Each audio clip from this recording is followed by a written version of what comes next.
Hola, ¿qué tal? En este vídeo, que hace parte de la sección La inmortalidad del alma y también de la sección Estudios Espíritas, vamos a continuar abordando este tema que es, como ya dijimos anteriormente, uno de los temas fundamentales dentro de la filosofía espírita. En el vídeo anterior estuve hablando al respecto de la posibilidad, por lo menos hipotética, por lo menos filosófica, de la investigación al respecto del alma, y anunciamos que a partir de ese vídeo estudiaríamos o traeríamos a estudio una serie de investigaciones o una serie de hechos que han tenido lugar a lo largo de diferentes épocas y que de alguna forma pueden constituir una evidencia al respecto de la inmortalidad del alma. A partir de este vídeo, por lo tanto, nos vamos a centrar en estas investigaciones y vamos a intentar hacer un análisis lo más riguroso, lo más objetivo posible de las consecuencias y las conclusiones que estas investigaciones pueden tener. Voy a empezar con el tema de la percepción extrasensorial. Y vamos a empezar definiendo qué es percepción extrasensorial. Para ello voy a acudir al libro de Rhine, que tiene por título Percepción extrasensorial, y en el prefacio dice lo siguiente a la hora de definir este concepto. Comencé a usar el término percepción extrasensorial al principio con el significado más tentativo, percepción sin la función de los sentidos reconocidos. Pero a medida que avanzaban nuestros estudios, se hizo cada vez más evidente que la percepción extrasensorial era fundamentalmente diferente de los procesos sensoriales, careciendo de un órgano sensorial. Por lo tanto, la interpretación actual es más bien que percepción extrasensorial es percepción en un modo que simplemente no es sensorial. Fíjense cómo la primera definición no descarta la posibilidad de la presencia de algún elemento sensorial físico en el ser humano que fuese el factor causal de esta percepción. Pero a medida que se investigó sobre este tema se descartó esa idea y la definición quedó como la percepción que tiene un ser humano por medios que no son sensoriales. Delante de esta pregunta, te muestra la percepción extrasensorial, la inmortalidad. Dentro del espiritismo debemos ser prudentes, porque muchas veces es muy común en nuestra forma de entender y de interpretar la realidad intentar adaptarla a nuestra cosmovisión. Y hay que tener mucho cuidado con esto, porque hay fenómenos, hay estudios, hay investigaciones que apuntan con bastante evidencia a la inmortalidad del alma, pero hay otros que simplemente pueden demostrar la existencia de un agente no físico o la existencia de una energía desconocida, pero no necesariamente de ahí se puede inferir la existencia de un espíritu inmortal que sobrevive a la muerte del cuerpo físico y por lo tanto hay que ser cautos en este tema.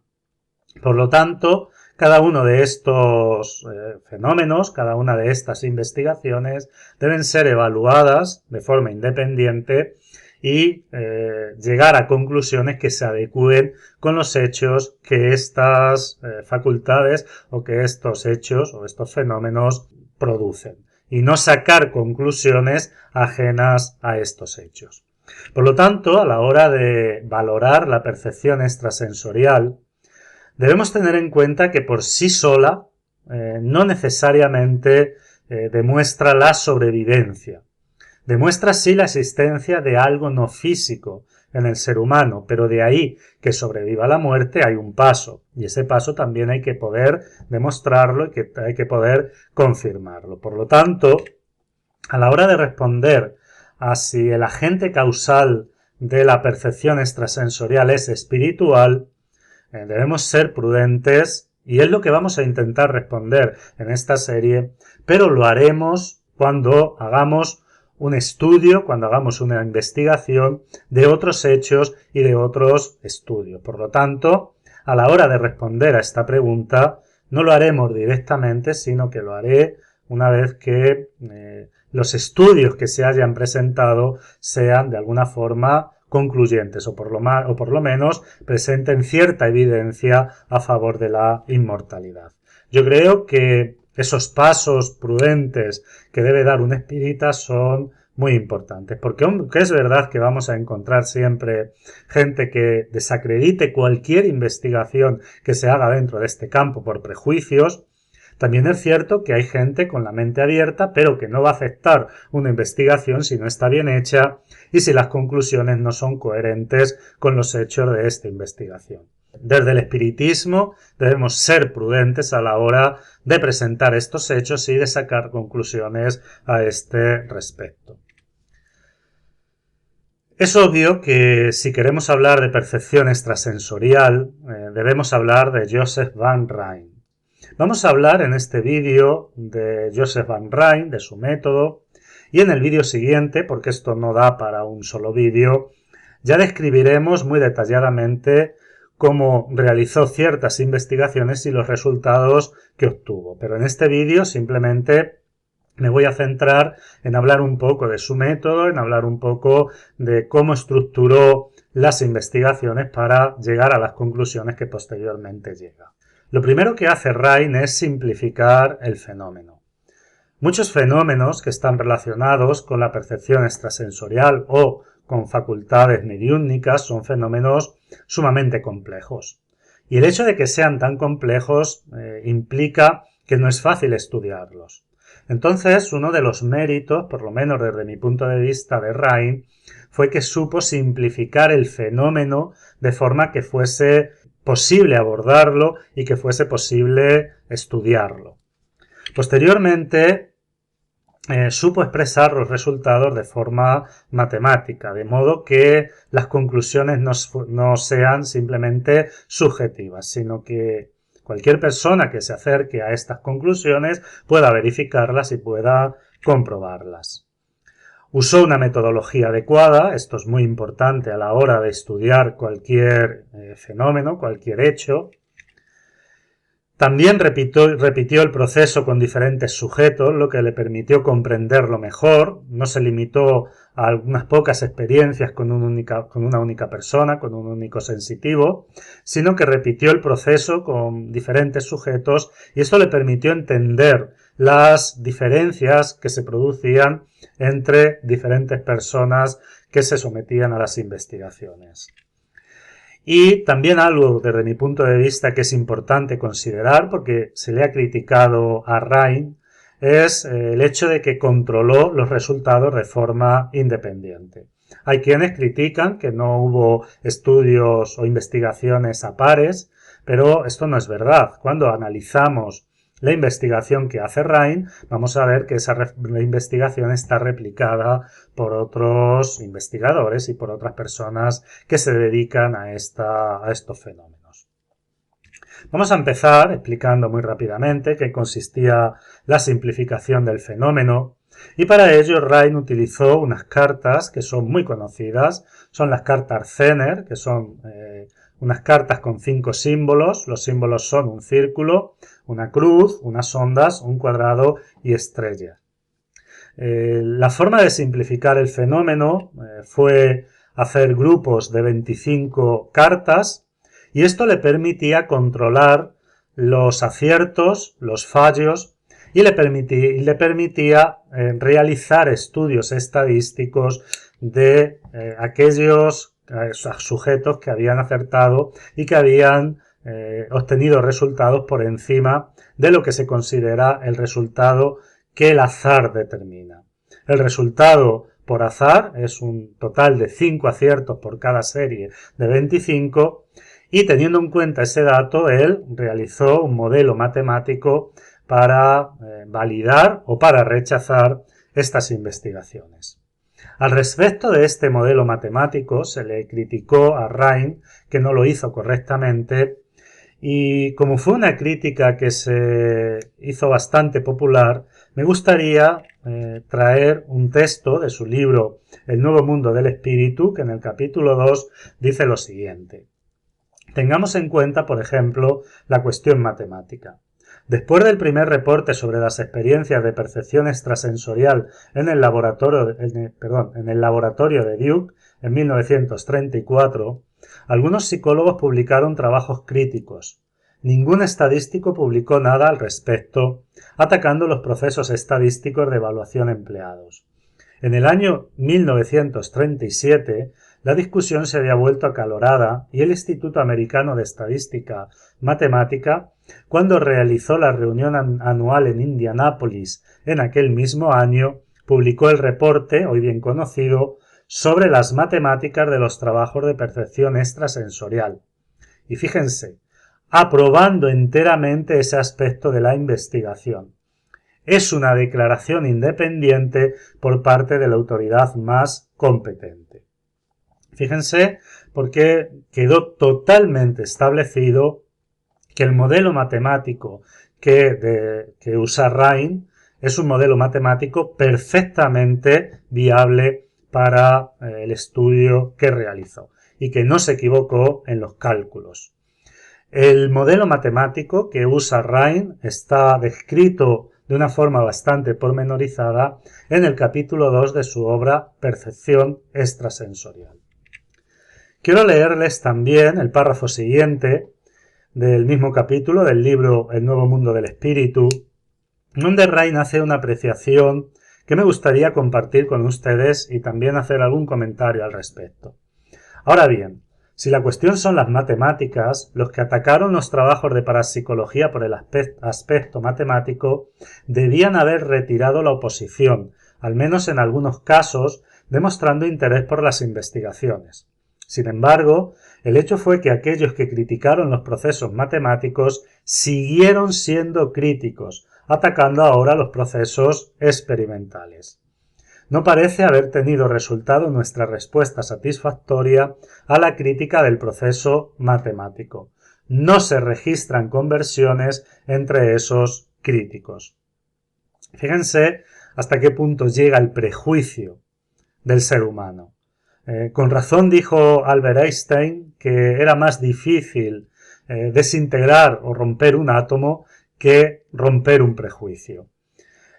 Lo que sucede en este caso es que aquellos que criticaron la metodología matemática, el proceso matemático, cuando se les demuestra que el proceso matemático es correcto, no cambian de opinión, siguen criticando la investigación, ahora atacando otros puntos de la investigación, lo que demuestra que el ataque en muchas ocasiones se hace simplemente por prejuicio y no porque realmente la investigación no esté bien hecha. Bueno, vamos a seguir, vamos a hablar muy rápidamente de la metodología de Rhine y el primer concepto que para mí es fundamental es un conocimiento previo de las investigaciones que se habían realizado hasta ese momento. Esto es muy importante. Rhine, antes de investigar, hizo un estudio amplio, un estudio profundo de las investigaciones que en el campo mediúnico, en el campo de lo paranormal, existían hasta esa época y cita en sus libros algunas de estas investigaciones, que es lo que debe hacer cualquier investigador serio. No me imagino que alguien se ponga a hacer un estudio sociológico sin saber sociología y sin conocer las técnicas que se utilizan para hacer este estudio.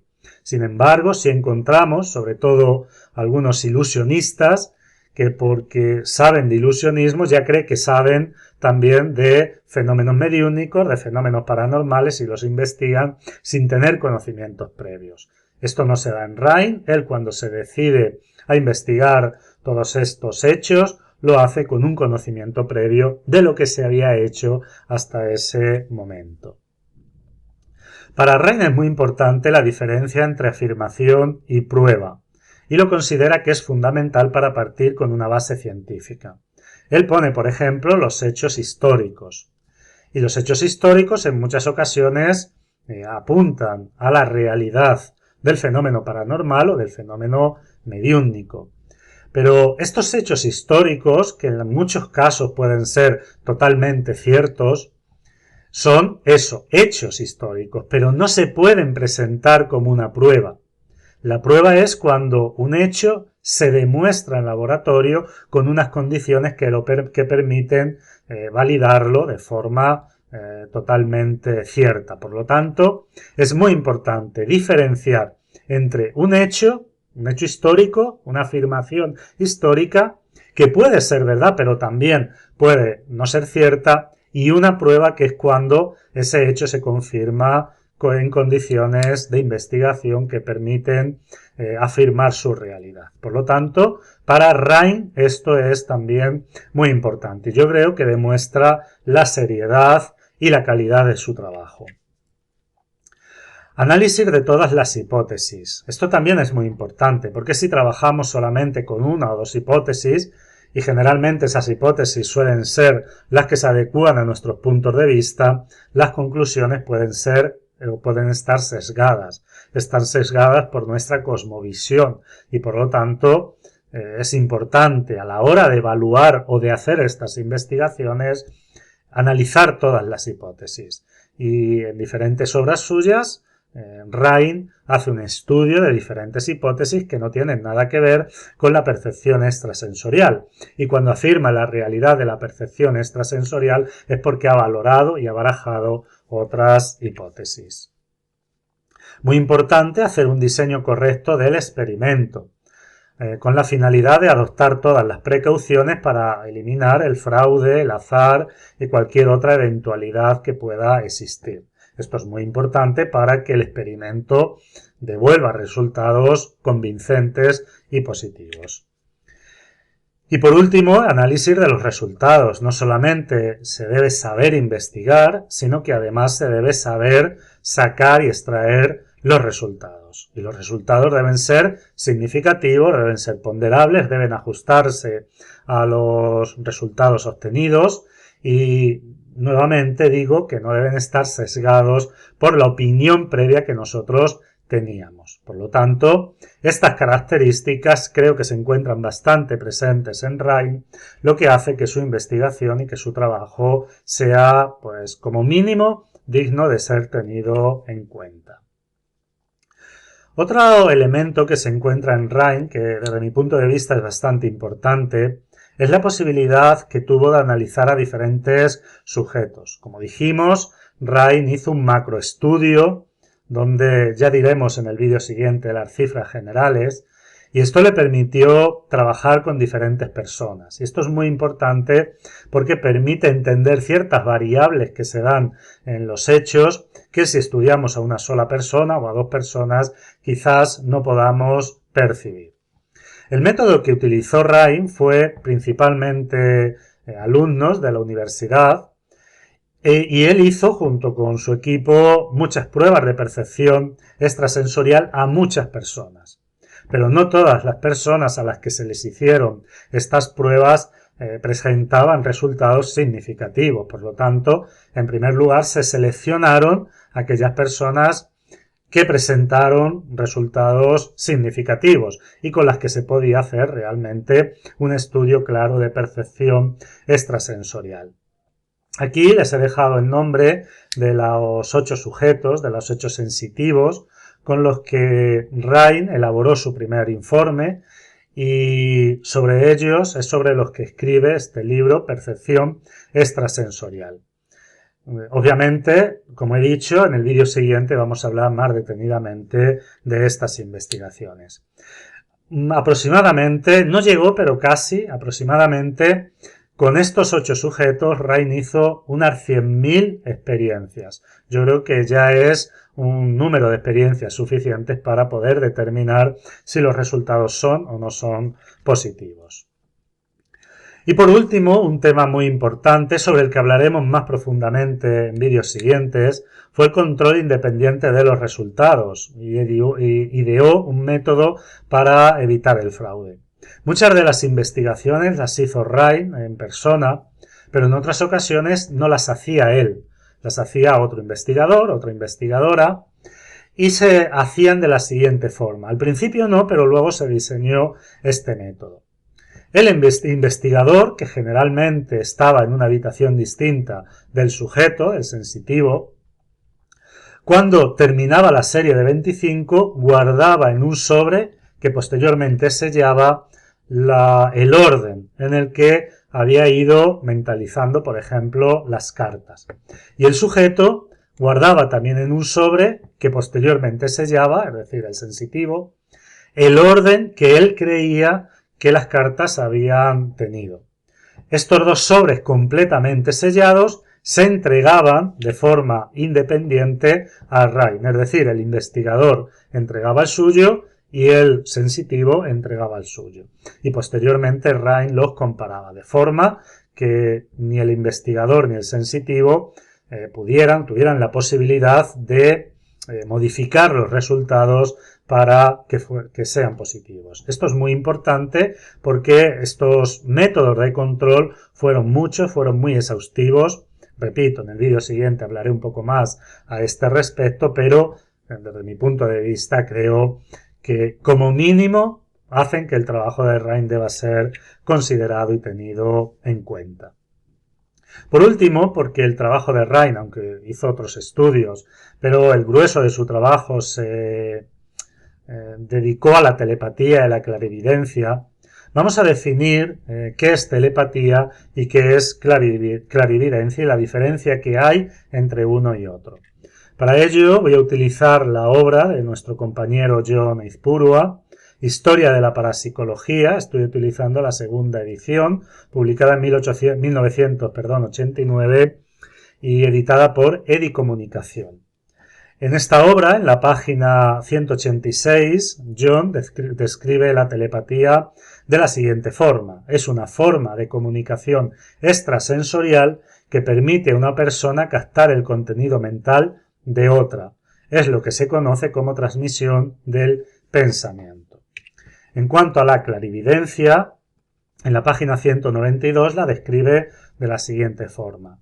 La clarividencia es la percepción extrasensorial de cosas materiales o sucesos objetivos, o lo que es lo mismo, la capacidad de ciertos sensitivos para recibir por vías diferentes a las sensoriales información sobre acontecimientos reales sin intervención de cualquier mente transmisora. La diferencia entre telepatía y clarividencia sería que la telepatía es una relación sujeto-sujeto, mientras que la clarividencia es una relación sujeto-objeto.